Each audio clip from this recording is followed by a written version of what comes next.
السلام علیکم۔ آج موجودہ حالات کو مد نظر رکھتے ہوئے ہمارے مسلمان بھائیوں سے ایک بڑی اپیل و گزارش ہے، جیسا کہ ہم سب جانتے ہیں اور اس میں کوئی بھی دو رائے نہیں ہے کہ نہ آج ہمارے پاس دولت ہے، نہ طاقت ہے اور نہ ہی علم، اور نہ ہی ہمارے پاس کوئی پولیٹیکل اسٹینڈ ہے جس سے ہم اپنے خلاف ہونے والے چالوں کا منہ توڑ جواب دے پائیں، چاہے وہ مسجد کا معاملہ ہو یا اور کوئی قانون جو انسانیت کے بھلائی کے لیے ہو، یا اور بھی دیش بھر کے جو واقعات، یہ بھی کسی سے چھپی نہیں ہے۔ وقت کی نزاکت کو سمجھتے ہوئے آج ہم سب دیش واسیوں کو صبر کی بہت زیادہ ضرورت ہے۔ میں ایک بات ضرور کہوں گا، جو بھی وقت ہو، کتنی بھی بری کیوں نہ ہو، بس ضرورت ہے کہ کیا ہمارا اللہ ہم سے راضی ہے؟ تو آپ کا جواب ہوگا کہ نہیں۔ تو آئیے ایک ساتھ مل کر ایک صف میں کھڑے ہو کر یہ عہد ہر کوئی خود سے کرے کہ ہمیں پہلے اپنے رب کو راضی کرنا ہے، کیونکہ مدد بھی ان کے ساتھ ہوتی ہے جس سے رب راضی ہوتا ہے۔ کیا آج کا مسلمان یہ بھول بیٹھے ہیں کہ کفار نے امام الانبیاء کے ساتھ کس طرح کا سلوک کیا، کیا کیا اذیتیں اور مصیبتیں دی؟ ایمان والے کتنے تھے، کفار مشرک کتنے تھے، لیکن ہر حال میں اللہ نے اپنے بندوں ایمان والوں پر اپنی رحمتیں بھیجی، اور آخر کار ہر امتحان میں صحابہ کرام کامیاب رہے۔ کل جب آگ میں ڈالے جانے کے بعد سب جس رب نے اپنے خلیل کو بچایا، جس طرح یونس علیہ السلام کو مچھلی کے سکم میں رکھ کر دکھایا، جس طرح ایوب علیہ السلام کو ہر چیز سے چھین کر کے پھر سے انہیں ہر چیز اور اس سے بہتر نعمت سے نوازا، موسیٰ علیہ السلام کو فرعون کے گھر میں پال کر اور پھر اسی فرعون کو عبرتناک موت دے کر تمام دنیا والوں کے لیے آج تک سبق آموز بنا دیا۔ آج بھی وہی رب ہے، بس ضرورت ہے تو ہم سب کو اپنے رب کو راضی کرنے کی، اسے منانے کی۔ جس طرح ایک بچہ اپنی ماں کو توتلی زبان سے مناتا ہے، ٹھیک اسی طرح سے آج ہم سب کو اپنے رب کو راضی کرنے کی ضرورت ہے۔ موت تو برحق ہے، لیکن اگر وہ موت ایمان پر ہو اور اللہ راضی ہو تو پھر اس موت کا مزہ ہی ایک مومن سے بہتر کون جانے۔ مرنا تو سبھی کو ہے، بٹ اگر اس زندگی میں رہ کر خود کے لیے اور آنے والی نسل کے لیے اگر آج کوشش نہیں کی تو پھر موت بھی ہم پہ لعنت کرے گی۔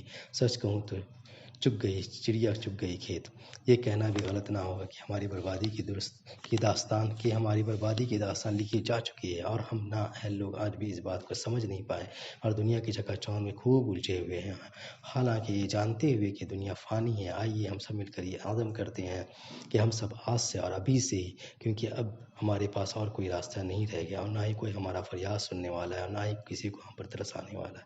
اگر ہے کوئی تو صرف اور صرف وہ اللہ وحدہ لا شریک کی ذات ہے۔ تو بنا دیر کیے اور آج سے کیا ابھی سے ہی ہم اپنی زندگی کے وقت کو اللہ اور اس کے حبیب محمد رسول اللہ صلی اللہ علیہ وسلم کے بتائے ہوئے راستے پر میں عمل کرنے میں لگا دے، اور سب سے بڑی بات کہ تمام فرقہ وارانہ اور ہر طرح کے اختلافات، چاہے وہ دنیا ہو یا دینی، ہر طرح سے اس چیز کو اپنے سے دور کر کے ایک پلیٹ فارم پہ آ جائیں، کیونکہ ہم سبھی کو پتہ ہے کہ نماز ہر مسلم مرد اور عورت پر فرض ہے۔ تو نماز میں رفع دین کرنا ہے یا نہیں کرنا، اس پر بحث بعد میں ہو سکتی ہے، کیونکہ نماز اس کی بھی ہو جاتی ہے جس کے ہاتھ نہیں ہوتے۔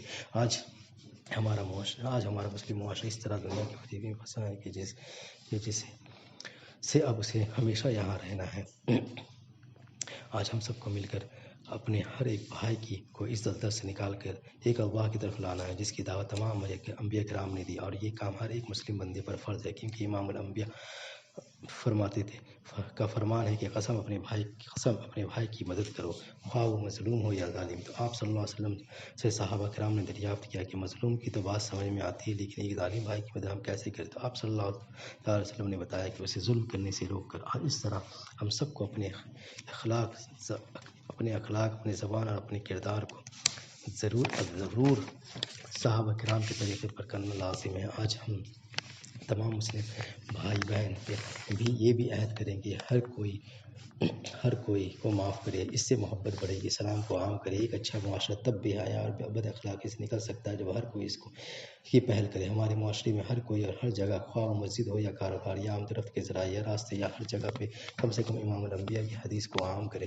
مثلاً راستے میں پڑا ہوا پتھر یا گندگی سے ہٹائیں، کسی مسافر یا کسی اور کی مدد کر سکیں تو لازمی کرے۔ یہ فلاح و بہبود کا کام عام ہو، کیا مسلم کیا غیر مسلم، کسی میں کوئی بھید بھاؤ نہیں۔ اسکول مدارس میں عام زندگی میں آنے والی مشکلات کو صحابہ کرام کس طرح حل کیا کرتے تھے، اس کی تعلیم ہو، کیونکہ بچے اس دیش کے مستقبل ہیں، وہ وہی سیکھتے ہیں جو ہمیں کرتے دیکھتے ہیں۔ آج کا زمانہ موبائل کا ہے، اور آج ہمارے بچے موبائل میں کس طرح الجھے ہوئے ہیں بتانے کی ضرورت نہیں۔ تو برائے مہربانی اپنے بچوں کو کس طرح سے چھٹکارا دلانا ہے ہر ایک گارجین پہ لازم ہے، کیونکہ آج کے دور میں سب سے تیزی سے جو بے حیائی پھیلی ہے اس کا سبب بھی یہ موبائل ہے۔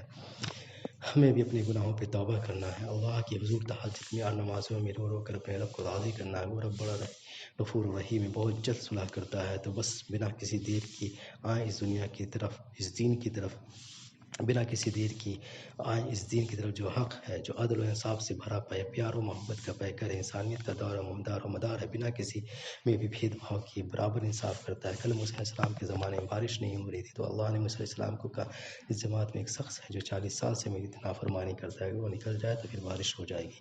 موسیٰ علیہ السلام نے جب اعلان کیا تو وہ شخص اپنے رب کو منانے میں لگ گیا اور اللہ راضی ہو گیا۔ تو سوچو اتنے لمبے عرصے کی نافرمانی کے باوجود وہ رب جو کچھ سیکنڈ میں مان جاتا ہے، تو پھر آج ہم کیوں نہیں یہ کر سکتے؟ بس بہت زیادہ غور و فکر کی ضرورت ہے کہ دیش کی حالت ہے، جو دیش کی حالت ہے، مسلمانوں کے خلاف جو شریعت رچی جا رہی ہے، اس میں بھی تعجب کی کوئی بات نہیں۔ سوتیلا برتاؤ ہو رہا ہے تو اس میں کوئی بھی کہیں بھی محفوظ نہیں ہے، لہٰذا ہمیں کسی کی برائی کیے بنا خود اپنے گریبان میں جھانکنے کی ضرورت ہے۔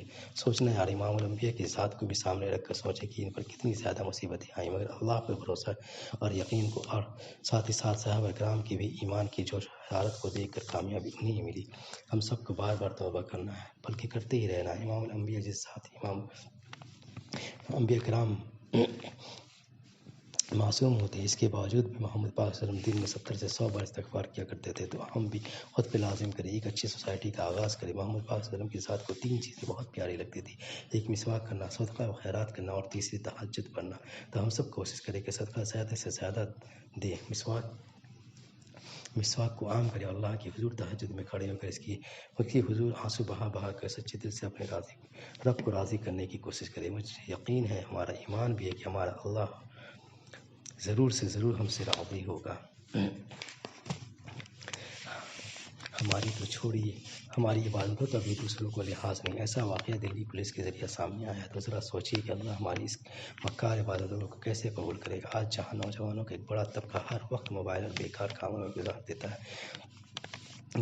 ہے، جب اسے 2 رکعت نماز کے لیے بلایا جاتا ہے تو معلوم ہوتا ہے کہ جیسے اس چیز کی جان کسی نے مانگ لی ہو۔ آج اگر ہمارے نوجوان لڑکی اور لڑکی یا مرد عورت اگر اس بات کو طے نہیں کریں گے کہ ان کی آنے والے جنریشن کو کیا دے کر جائیں گے، خود کے پیچھے اپنے بچوں کے لیے کیا چھوڑ کے جائیں گے، اور ساتھ ہی ساتھ اپنے بزرگوں ماں باپ کے لیے وہ کیا کر رہے ہیں، جس سے اسے آج خود اس موجودہ حالات میں طے کرنا ہوگا کہ انبیاء کرام کے راستہ پہ خود کو عمل کر کے اپنی اور اپنے آنے والے نسلوں کی زندگی کی بھلائی کے لیے کچھ کرے، یا پھر جو چل رہا ہے اس پہ چھوڑ دے۔ تو اللہ کی قسم ہماری آنے والی نسلوں کو ہم اپنے ہاتھوں سے اس اللہ اور اللہ کے رسول پاک صلی اللہ علیہ وسلم کے دین سے دور کر رہے ہیں، اور اصل میں اسے دینی اور دنیاوی تعلیم سے دور رکھ کر ظاہراً خود کا اور اپنے پریوار کا، ساتھ ہی ساتھ اپنے بچوں کا گلا گھونٹ رہے ہیں۔ سورہ فاتحہ کا مفہوم ہے کہ ہر کام میں اللہ کے نام سے شروع کرو، مطلب جہاں ایک مسلم کا زبان اللہ کے نام سے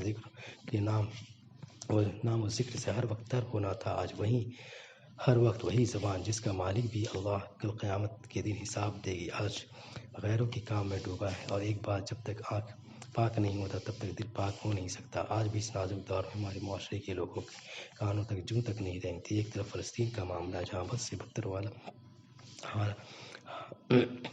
حالات ہیں، مانو کہ قیامت برپا ہو گئی ہے، بچے لوگ بھوک پیاس کے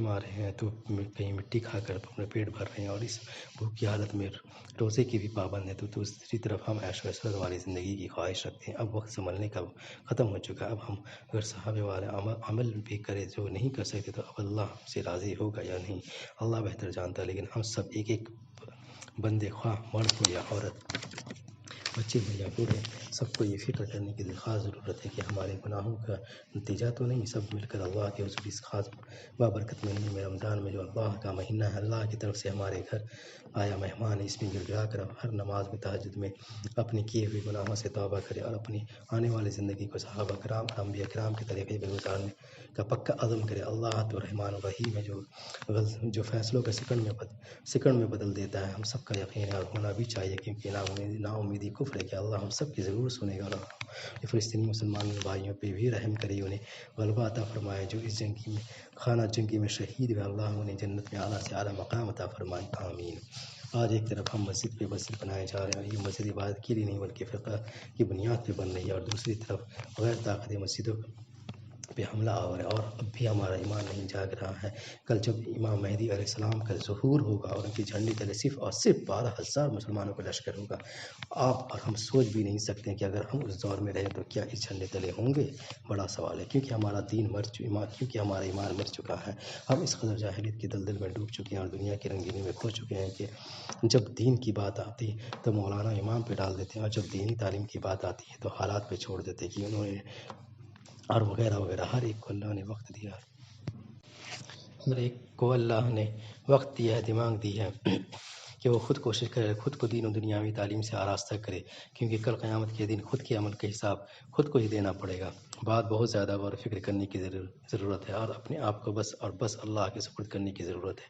ہاں، اگر آج ہم جو مسجد صرف عبادت کے لیے بنائی جاتی تو اتنی ساری مسجدوں کی ضرورت ہی نہیں تھی، کیونکہ ہر کوئی جانتا ہے کہ 5 وقتوں کی نمازوں میں کتنے لوگ مسجد میں نماز ادا کرتے ہیں اور جمعہ عید و بقرعید کی نمازوں میں مسجد بنانے کے خلاف نہیں ہوں، اگر یہ اللہ کا گھر ہے، بس اسے آباد رکھنے کی ضرورت کی بات کر رہا ہوں۔ اگر آج اس پیسے سے اسپتال، اچھے اسکول جو ہمارے معاشرے کی سب سے زیادہ ضرورت ہے، جہاں ماڈرن ایجوکیشن کے ساتھ ساتھ دینی تعلیم بھی لازمن ہوتی ہے، اور ہمارے غریب مسلمان بھائیوں کے لیے کچھ ایک چھوٹا سا فیکٹری جس میں ہوم میڈ پروڈکٹ وغیرہ کا بھی ایک روزگار ہوتا تو ہمارا سماج ایک اچھی ترقی کر رہا ہوتا۔ اس قدر بے روزگاری اور بے حیائی جو آج کی اس موجودہ حالات میں ہمیں دیکھنے کو مل رہی ہے وہ نہیں ہوتی۔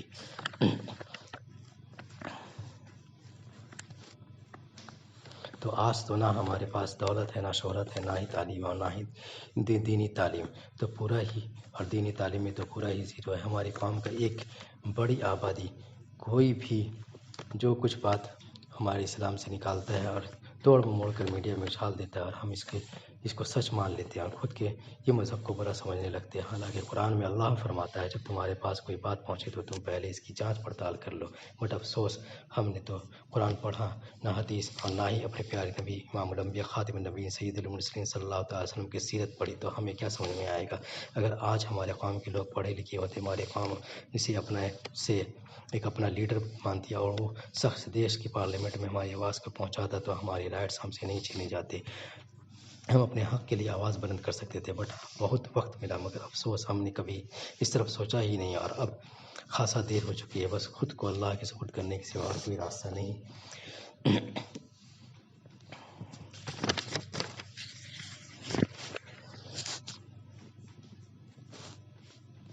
سماج میں بہت ساری بات ہمارے معاشرے میں قرض تو ایک عام سی بات ہے، لوگ قرض لے کر بھول جاتے ہیں، اسے کوئی بڑی بات نہیں سمجھتے، مذاق میں اڑا دیتے ہیں۔ جیسے کہ مثال کے طور پر دکانوں میں یہ تو ایک عام سی بات ہے، لوگ سامان لے کر کہتے ہیں کہ بعد میں دوں گا، بٹ وہ بات پھر کبھی نہیں آتا۔ بہرحال اس قرض کے بارے میں اسلام میں بڑی وعید آئی۔ امام الانبیاء خاتم النبیین سید المرسلین محمد پاک صلی اللہ علیہ وسلم کے پاس اگر کوئی جنازہ آتا اور معلوم ہوتا کہ اس پر کوئی قرض ہے تو آپ صلی اللہ علیہ وسلم نماز جنازہ نہیں پڑھاتے۔ اس سے یہ بات شاید سمجھ میں آ جانی چاہیے کہ قرض کی معافی نہیں ہے۔ ہمارے معاشرے کی بہت سی لڑکیاں مرتد ہو رہی ہیں، وہ غیر مسلم لڑکوں سے کورٹ میرج کا شکار ہیں۔ وجہ صاف ہے کہ دین کی بات یا تو بتایا نہیں گیا یا تو سمجھنا نہیں چاہتے۔ یہ ہمارے سماج کے چہرے پر زبردست ایک تماچا ہے، بہت غور و فکر کی ضرورت ہے۔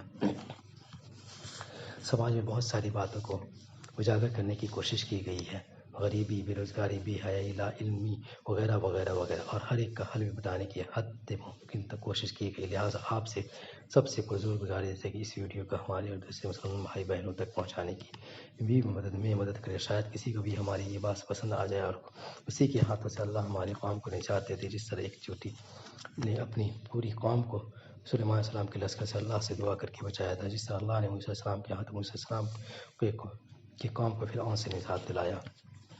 مسجد تو بنا دی پل بھر میں ایمان کی حرارت والوں نے، مسجد تو بنا دی پل بھر میں ایمان کی حرارت والوں نے، من اپنا پرانا پاپی ہے برسوں میں نمازی بن نہ سکا۔